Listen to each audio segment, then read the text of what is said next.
That about sums up what I'm feeling right now.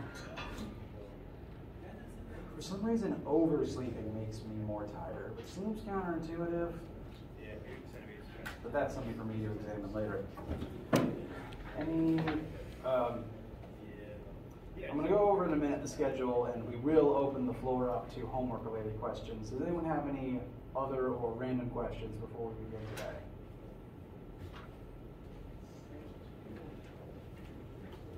All right. So, quick glance back at the schedule, since I feel personally obligated to remind you and myself of all the things coming up. Today is Monday, February 21st. Chapter 3 homework and quiz are due tonight. Like I said, we'll open the floor up to questions about those momentarily. And while you're finishing them up, please email me any questions you have.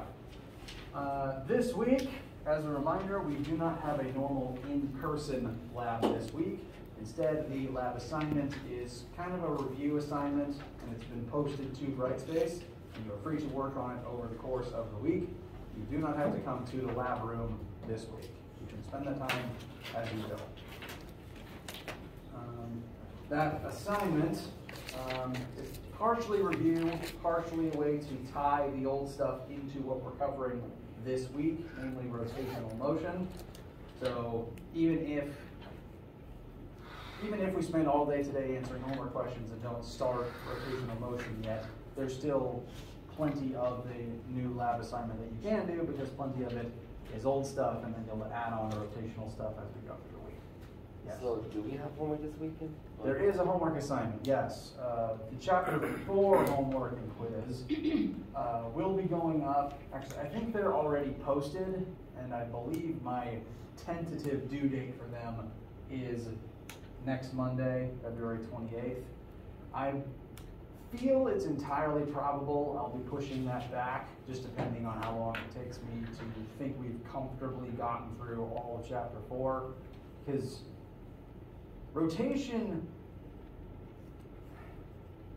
chapter 4 is rotational motion. That's what we're going to be studying this week, and that's the last new thing before test 1. And technically speaking, it's kind of review, because it's just motion again, but things are spinning instead of moving forwards.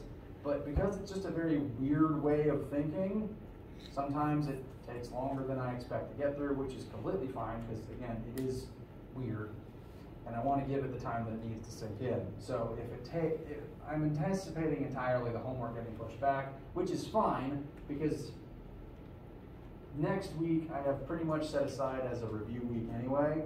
So next week will be review and finishing chapter 4. The week after that will be test week. So chapter 4 homework currently says 28th. It'll probably get pushed to March 4th, I'm thinking realistically. Yes? Well, how much is the test like? Like on the whole grade? Yeah. So there's 2 normal tests during the semester. If it happens during the semester and isn't the final, it's called a test. The one final at the end is like 30% of your grade, maybe 25. The test category makes up 38% of your grade, which means each of the 2 tests is 19% of your grade. Which does mean, this won't happen to any of you, but if you somehow got a 0 on one of the tests, you could still get a B in the class. Crazy. If you got a 100 on everything else. I will remind you, it is incredibly hard to get a 0 on any assignment that I give you, as long as you write in your name and actually write something for every single question. That the only way to get a 0 is to turn in a blank piece of paper. It is incredibly easy to get a 50 as long as you write down something vaguely intelligent for each question. Yes? You said the lab was due on the 28th, right? Correct. And then next week there just won't be a lab. Partially to give you time to study, and partially because there's assessment day overlapping. Oh, okay. So there's a lab this week, but there ain't a lab next week. Yes. Okay. Now, That the makes more lab sense. this week is the out-of-class take-home assignment, which I do encourage you to. You can work on it in your lab groups if you want to, but you can also work on it on your own if you'd rather. and I just need it. I would like it on the 28th so that I can start grading it.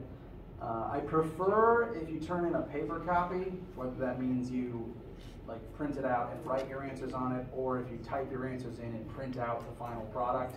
I just prefer paper because it's just faster for me to grade, weirdly. Okay. What if the lab is that could be on the? It is on Brightspace, and I'm planning on It's on sending out a Brightspace? reminder email with it as an attachment. Okay. So it's currently on Brightspace. It is technically there twice. See if I can actually. I didn't know it could be on the also the homework stuff. You know what I mean? The other website. Oh no, it's on Brightspace. It's not on the homework assignment. Okay. It's not on the homework site. Let me show you where it is on Brightspace, because it is there used twice. In the Chapter 4 Rotational Motion tab, it's here as Lab 6 Review and Angular, and it's here twice, once as a PDF and once as a Word file. So it is on Brightspace. It's in the Chapter 4 section. And if we have left today, we have to turn it in today? You do not. For everyone, it is due next Monday. If it's out of class, I just figure why not give you the week. So that means, okay, yeah, this week you don't have to come to lab, but you do have an assignment. Next week, no lab, no assignment. Week after that, come to your lab time, but to take the test. And then after that, we resume normal labs as interfaces.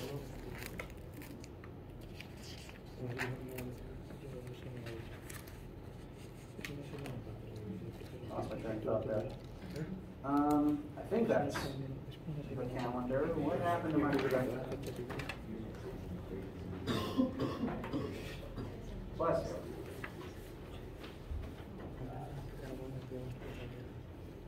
Okay, I think I've gone through all the major stuff in the next couple of weeks.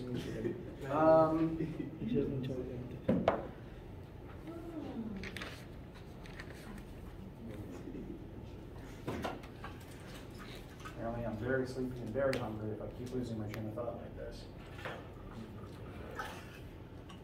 Oh, wait. In a minute, I'm going to open the floor up to Chapter 3, homework and quiz questions. We got a lot of good ones last class, so if there's things that you're wondering about, I want to address them. I need to run to the restroom real quick. So while I'm doing that, load up your assignment, come up with any questions that you have, and we can spend as much time with the rest of the lecture today addressing those. I'm also not opposed to getting questions about the quiz if you started it and find it difficult. Well, I'll be right back.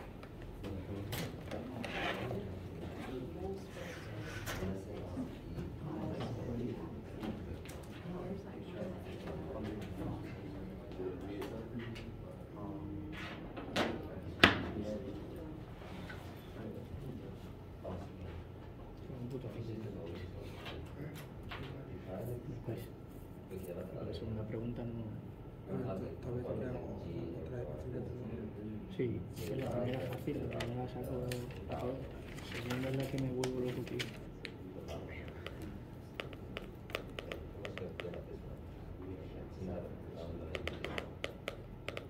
So then I'll just leave you with that. And like that.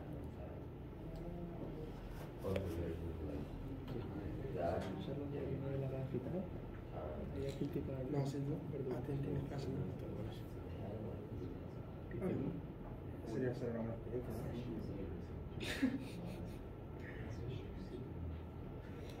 tengo las 2:25 minutos.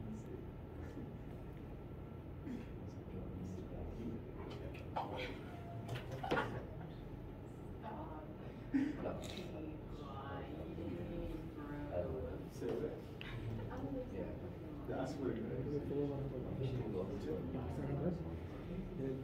Es una impresión que me da.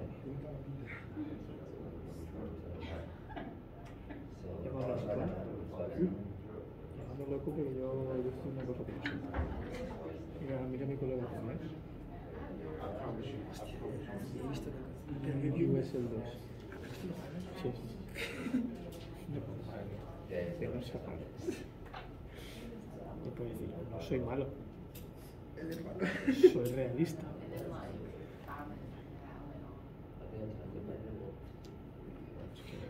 Esto es increíble. Bueno, acabamos que tú no también ya tiene equipo. ¿Cómo contas mucho? Pero contra la pone. Contra la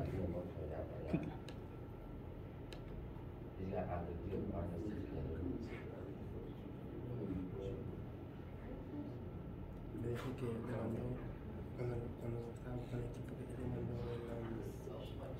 un jara de un entrenamiento, parece ser. Y fue con él y preguntó sobre mí, para decir, después yo Ángela que habló con el entrenador y ya no quiere saber nada de mí.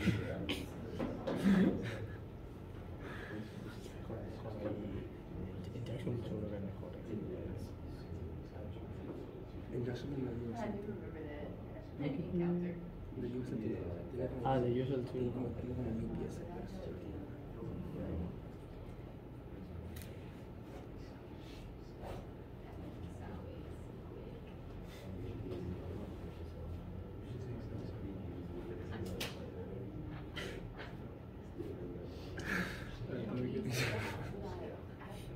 Estaba perdido. Bonito, ¿qué crees que nos pasó hoy? Yo otra cosa no, pero directo soy.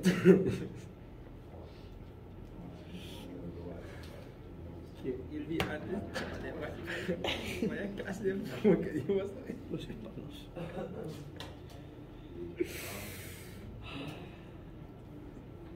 Me daría vergüenza decir eso después. Como cuando fui las primeras veces que fui con el CIRA, empezamos con el fondo y intenté hacerme un poco la del veterano y me quedé fuera para apagar y se puso a apagar uno y después se dieron cuenta y así, el hijo de puta este lo tenía para adentro apagar y yo, vaya, hola. Esto me ha hecho la misma. Esto me ha hecho la de salirse fuera del rondo. Ah, pero a ti esto sigue grabando.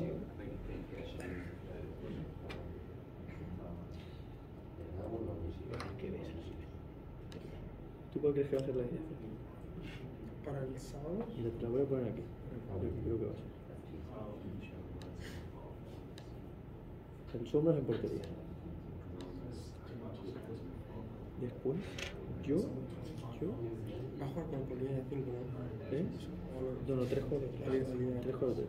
Está bien, tío.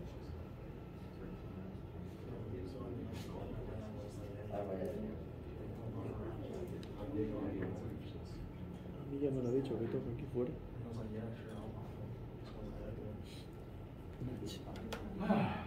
All right. How are we feeling? What sorts of questions do you guys have?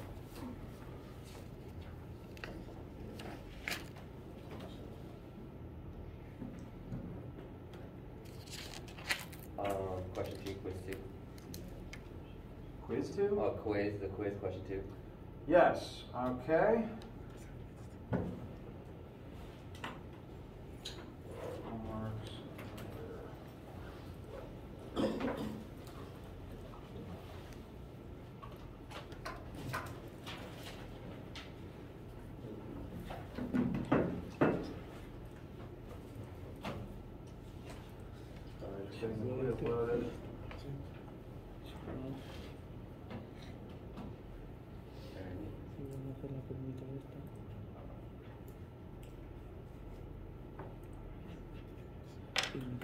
So, this is a quiz question, but it's one that has become weirder than I was anticipating, so I would like to address it with the class. This is a universal law of gravitation question, so it does use this formula. Fg equals big G times F1 times F2 over R squared. The question itself is just uses it in a weird way. I will fully admit, weirder than I was anticipating.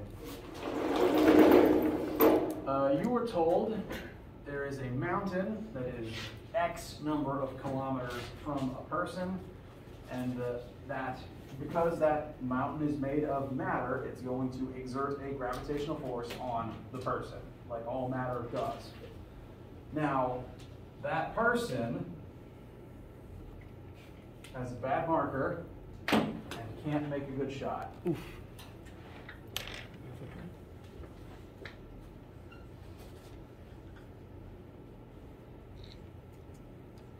That person is standing on Earth's surface, so Earth is also exerting a gravitational force on them. So, from this person's perspective, as far as this question is concerned, they are receiving a gravitational force from the Earth and from the mountain. That's two separate gravitational forces. And we are being asked to compare them. The question is having us compare their weight, which is the force of gravity from the planet, to the force of gravity from the mountain. And so, force from the Earth equal question mark force from the mountain. Now, those two forces won't be equal, because if the mountain exerted as much force as Earth, it would tear the planet apart. We are instead told, and everyone's percentage will be slightly different, that the percentage of weight, the mountain exerts a force equal to a certain percentage of the person's weight. Currently, for my sample numbers, that percentage is 1%. So the mountain is exerting 1% as much gravity as the Earth is. And so to actually try to set these two equal to each other, you literally would just want to multiply the Earth's force by 1%. And that will take the two forces and make them equal. So this, whatever your percentage is, it'll vary slightly, this is your starting point.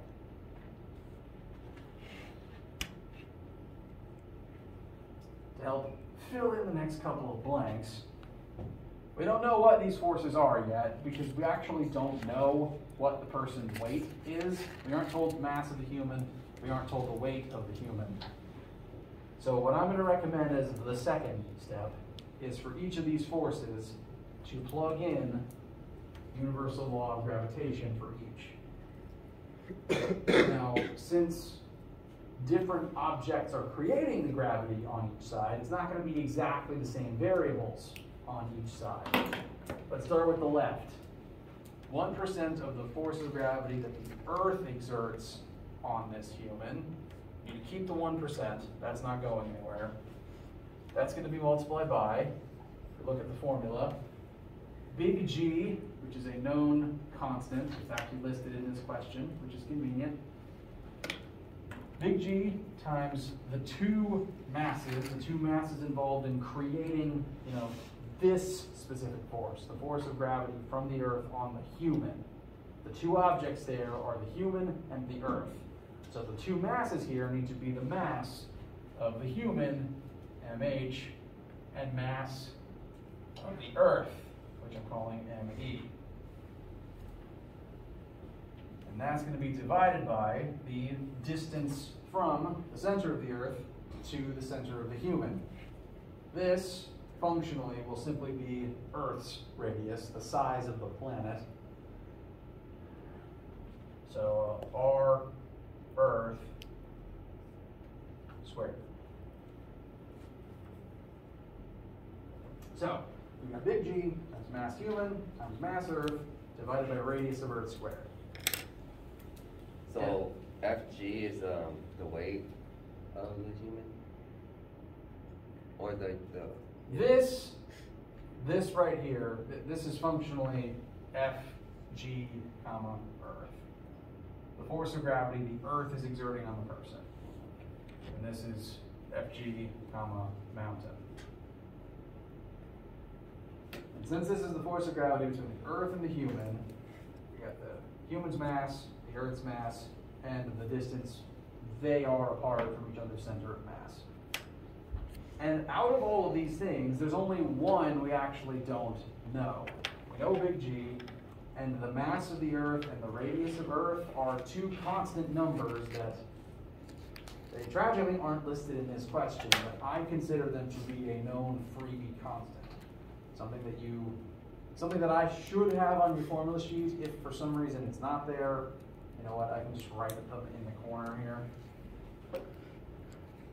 Mass of the Earth. I use this enough to where I have it memorized. 5.98. You know what? Turns out I don't have it memorized. Never be ashamed to Google things that you don't know. 5.972 times 10 to the 24th kilograms is the most massive thing that you as humans will interact with unless we actually get to travel to the sun. And then the radius of Earth, that's one that I do have on hand. Earth's radius is 6,370 kilometers. Your formula wants meters, so keep that in mind. If you were to just Google Earth radius, it would either give it to you in miles or kilometers. You need to convert it to meters every single time. So, with those now being treated as known constants that you always have access to, I'm just making my 7 look more like a 7. We know big G, Earth mass, Earth radius. The only unknown here is mass human. Now, on the mountain side, there's no 1% to worry about, so it's just going to be G times human mass times mountain mass. That's the thing we're actually here for. The thing we were asked for is mass of mountain, divided by radius mountain squared. And on this side, there's technically two things that we don't know. We don't know mass human, we don't know mass mountain. We do know radius mountain though, because whatever the number is, you are told how far away from the mountain the human is standing. So this is your setup.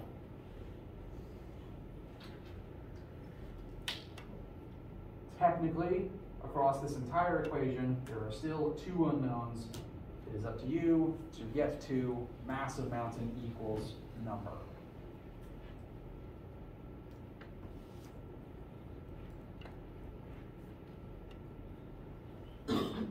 Bless you. Thank you.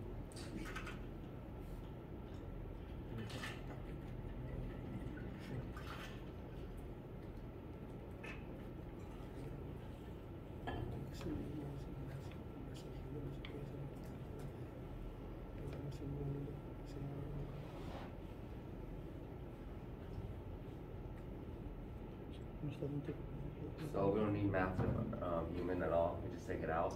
Correct. It's present on both sides. If you were to divide both sides by mass of human, it would just vanish. Same with big G, actually. So we would just end up with mass of Earth over radius of Earth is equal to mass of mountain over radius of mountain squared? Almost. The 1% is still there, Yeah. but almost. That's a very good observation.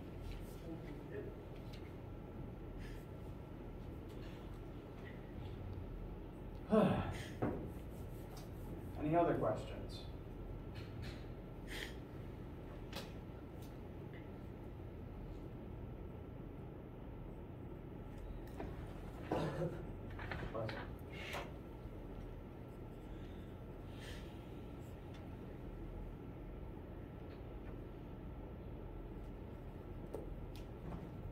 Anything on? Oh, yes. I have a question on the homework. All right. It's question. It's question 7, 7 and 8. 7 and 8. those are the two gravity questions, correct? Yes, sir. All right. Pardon me one sec while I load up a generic, non-specific version. I don't want to show students' work.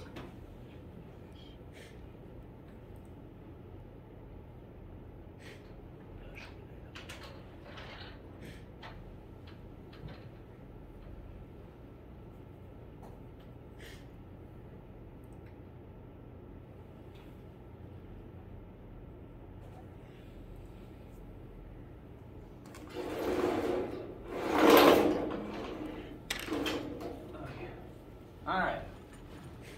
So, 7 and 8 are both universal law of gravitation questions. I personally consider 7 to be the easier of the two, at least the slightly more straightforward one. So we'll look at it first. We have two supervillains who clearly watched Too Much Despicable Me growing up, who are trying to steal the moon, it sounds like. And basically they want to create a gravitational force of a certain value on the moon. So, you will know the amount of force they're trying to create. They're trying to create this force by using a black hole and placing it a certain distance from the center of the moon. That is important. This is the distance the black hole is being placed from the center of the moon. That means that that number there is actually the radius for the formula we want. We don't have to modify it other than converting it into meters. We don't have to square it either. That's already it right there.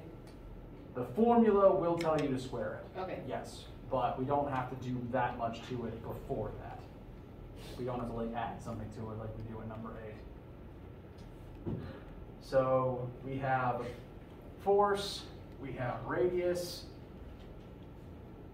and we're being asked for the mass of the black hole. Now, brief mini lesson about relativity and what a black hole is. Contrary to what sci-fi and the name would lead you to believe, black holes, at least as far as we understand them, because they are very far away and very weird things. So this is one of those times where, this is all physics best guess. A black hole is not actually a literal hole in the universe. It's actually, we know that this formula can tell us the gravity that a planet makes. Plug in the mass of the planet, the size of the planet, and you figure out the type of gravity, the amount of gravity that planet has. But let's just hypothetically say that you took the Earth and crushed it down to the size of a soda can. Its mass would be unchanged, but its radius would shrink tremendously. And so if you were on the surface of that new soda can planet, the distance you'd be standing from its center would be minuscule. So you'd be, instead of dividing by a huge number and making the force smaller, you're dividing by a tiny number and making the force gigantic. The smaller the planet, the smaller the radius of the planet, the more gravity it creates. And there's a certain point where if a planet is creating just too much gravity, it becomes a black hole.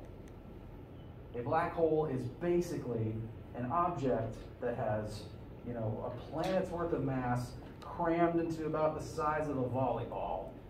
They are the densest things in the universe. So it is an object with mass. It's a thing. It's not a void. It's an actual thing in there. There's an object contained within what you see as a pitch black void. But even like the void itself, if you were trying to look at a black hole, which is really hard because space is also black, but whenever we have seen black holes on things, the actual like dark outline isn't the object. The object is a small core in the center. The actual outline is the distance to which gravity is so extreme that light can't escape the gravity of the black hole. So what you're seeing is just the absence of light created by the gravity. The object, the actual object with mass, the mass we're being asked to solve for, is a lot smaller than the actual radius of its gravitational effect. And its gravity is just so strong that it bends light. And that's kind of why like what you see when you look at a black hole is just darkness. It's literally the absence of light.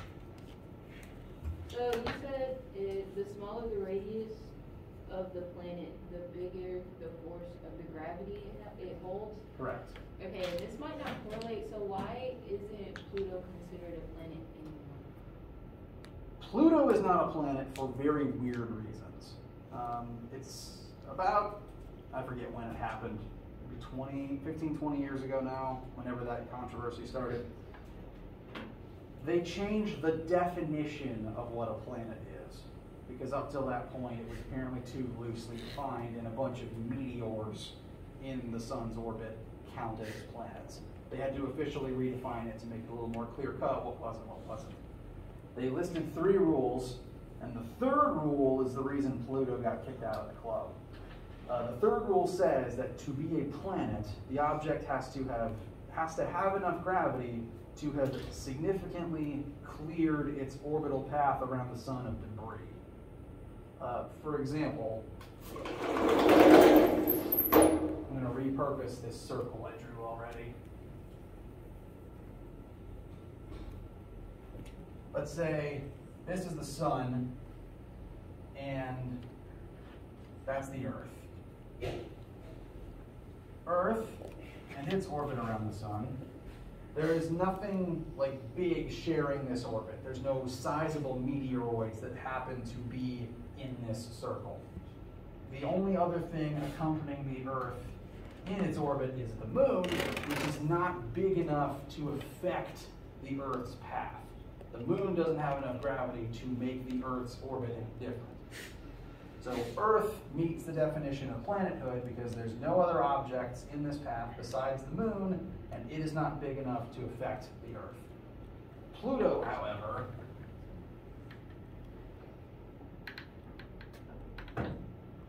is basically the same size as its own moon.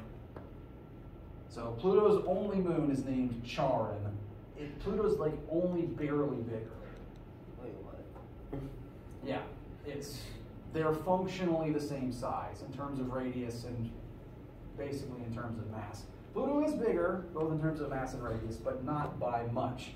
And since they're basically the same size, it's not really a case of Ch3 orbiting Pluto. The moon is much smaller than the Earth, so the moon very clearly orbits the Earth. But Ch3 and Pluto are basically the same size, so they kind of orbit each other. They're dancing, basically. It's not one circling the other, it's the two kind of intertwined into like sharing the orbit together. And that means that technically, since one of them is not the planet that has cleared the orbit of debris, they don't count anymore. Which is kind of nonsense, because literally, if one of them just stopped existing, the orbit would be free and the one left would be the planet. So it's kind of nonsense. It's kind of like they wrote the definition just to exclude Pluto. But they kind of had to write that definition the way that they did because of the asteroid belt between Earth and Mars. You know, the asteroid belt that's not a planet, but it's on most of the charts. There's just a big orbit entirely comprised of asteroids on the way to Mars. And if we didn't include this clause about clearing debris out of your orbital path, a lot of those asteroids would suddenly count as planets because they'd be big enough. So it's weird. It's kind of nonsense. But if it helps, Pluto is now the head of the Plutoid Club. They named a new subcategory after it in honor of its demotion, I guess. Anyway, back to the actual example. Got a little off topic, but this is stuff I enjoy talking about. Does that answer the question? Okay.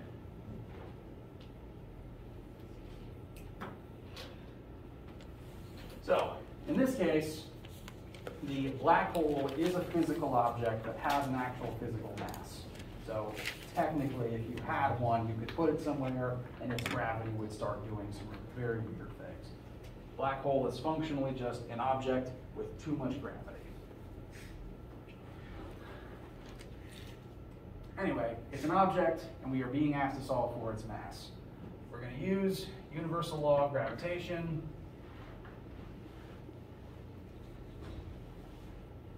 We know the force of gravity that the black hole needs to exert, so that force will go here. We know big G, because that is a given constant. I will write it down in the corner too. Big G is always 6.67 times 10 to the negative 11th. The two masses here, one of them will be the mass of the black hole, one of them will be the mass of the moon, and the radius is the distance from the black hole to the center of the moon, which is thankfully just this number. But do note, you turn that into meters first. So if I was using my sample numbers here, 5030 equals 6.67 times 10 to the negative 11th.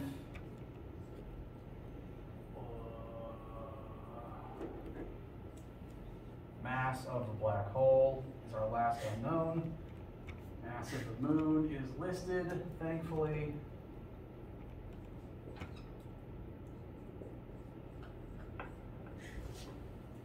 And our radius, 6,630 kilometers, needs to become 6,630,000 meters, and then you square it. If you don't convert it first, if you square the kilometers, your answer will be off by a factor of 1 million.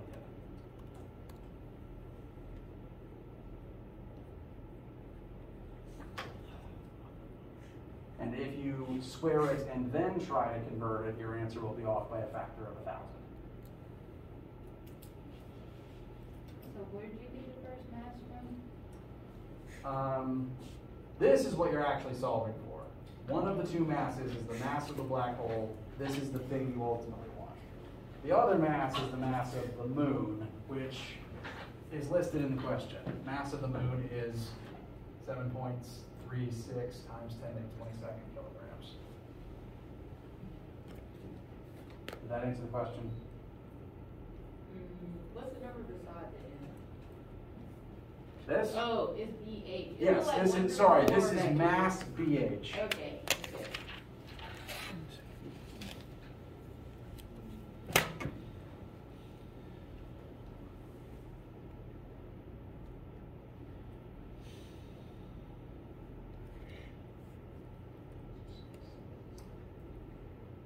And the reason that between 7 and 8 that I would call this one the easier of the two is it's just the formula. You're solving for one thing. You don't have to worry about much addition.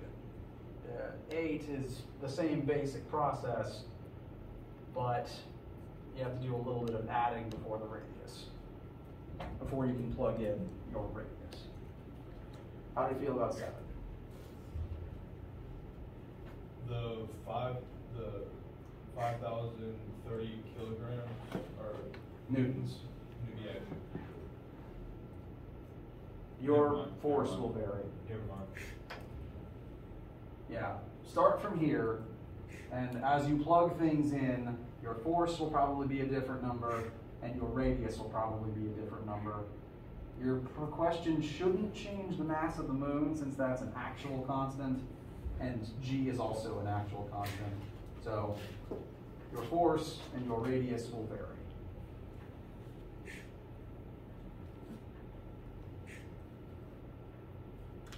As for 8, if we use the same formula and employ a similar method, but there is a catch.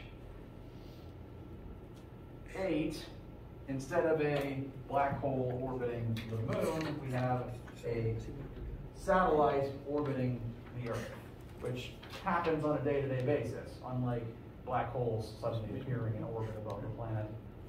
Don't ever try to create a black hole in the orbit of the planet, by the way. So, your numbers will vary slightly, but you will have a space station of some mass. You do know the mass of the station. You know the station's altitude above the ground. You know the mass of the Earth, the radius of the Earth, and you are asked to find the force with which the station pulls on the Earth. Because according to the universal law of gravitation and Newton's third law, the Earth is going to be pulling down on the satellite the whole time because there's a force, there's two masses, there's going to be a force of gravity between them. Earth will pull down on the satellite, therefore the satellite will technically pull up on the planet. And it's the same number for each, so the way that it's worded is really just a matter of semantics. What you're being asked for is the force of gravity from the universal law of gravitation between these two objects. They'll exert the same force on each other. And this force of gravity is what allows the satellite to orbit the planet. If that force was not there, the satellite would just drift away slowly over time. The force of Earth's gravity kind of acts like a leash, keeping it here as opposed to letting it drift away. Now, this original drawing here is not to scale in the slightest. Earth's radius is over 6,000 kilometers, and the altitude, which is to say the satellite's height above the ground, will be a randomized number somewhere between 400 to 500 kilometers. So this is a slightly more to scale drawing. Our satellites are not all that high above the ground as it happens. This is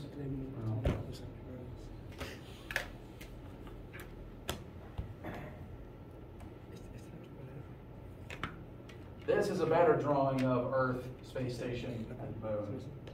They're all, these two things are pretty dang close, and the Earth and the moon are actually kind of far apart. That's why getting to the moon was a big deal. Anyway, what you're asked to find is force of gravity. So that's what you're solving for. That's going to be equal to big G, which is a nice known constant, thankfully, times the mass of your space station. That'll be a slightly randomized number for everyone, but you do know it, times the mass of the Earth, which I'm considering a known constant. The value is right here if you need it. And then divided by radius squared. This is where the trick kind of comes in, because this formula always specifies radius as the distance between the centers of the two objects. If you were simply to list altitude as the radius, the height above the ground, that would not give you a correct answer. If you think about it, all of us standing on Earth's surface have an altitude of 0, but there's definitely a force of gravity acting on us. If we plugged an altitude of 0 in for our force of gravity, we would get a wrong answer sitting here on Earth's surface. It's always from core to core. So, what you would actually need to plug in for radius is Earth's radius plus altitude. That is the best representation of the distance from the satellite to the center of Earth's gravitational effect. So what I currently have written here is 6,370,000 meters. That's the radius of the Earth converted from kilometers into meters, plus your altitude. You have to add those together first as meters and then square them.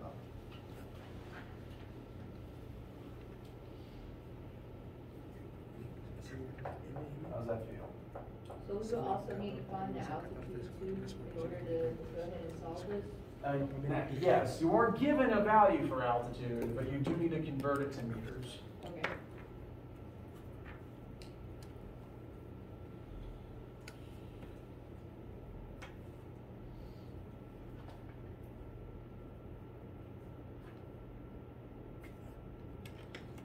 Questions, needs, concerns?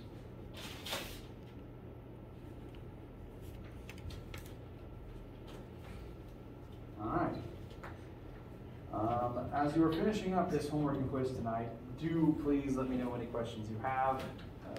I'll be in the building until about 4 p.m. If you have any questions, if you want to come by, come to my office. Alternatively, again, email me literally any time of day.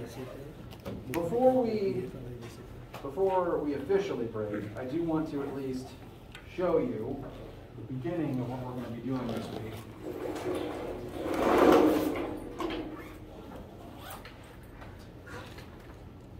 Chapter 4 will be about rotational motion.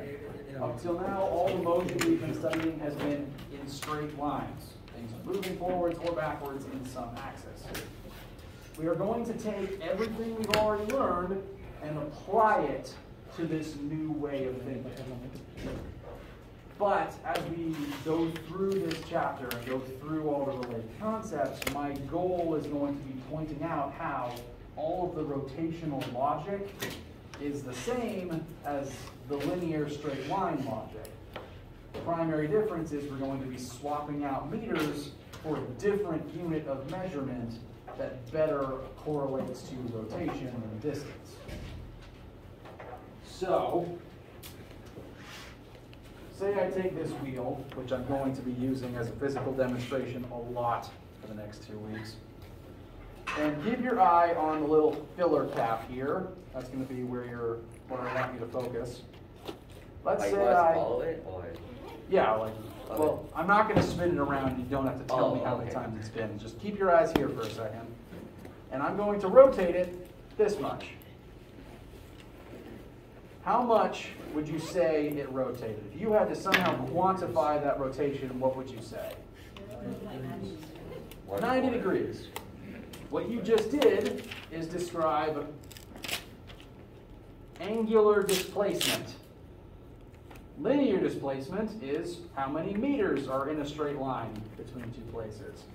Angular displacement is how many degrees have elapsed between two places. So the bulk of this week is frankly going to be swapping out anywhere we had meters and linear before with angles and rotation this week. And we're going to be, again, showing how all the old logic and tricks still apply to this new way of operating. Questions before we break? So this one you use a bunch of sand, tan, and close. They would definitely come up, but I don't think we're actually going to need to use them. Okay. That would make sense though, because this is going to involve more geometry than we've been using, but I just don't think that geometry is on this class's syllabus. Okay. Take 1500 though if you're curious. If no one has any questions, feel free to head on out and have a nice day. Be working on the take-home lab, and just let me know what questions you have, and have a nice day.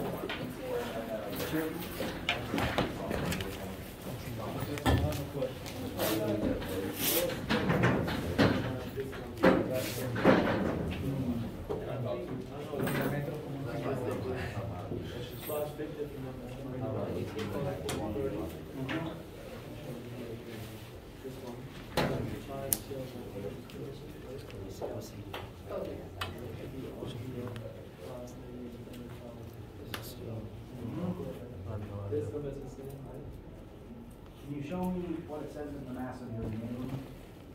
You plugged in the wrong mass of moon. Yeah. And if I just got in the right number, it should be good. Should be. Okay. Welcome. Let's grab my phone real quick. Sorry.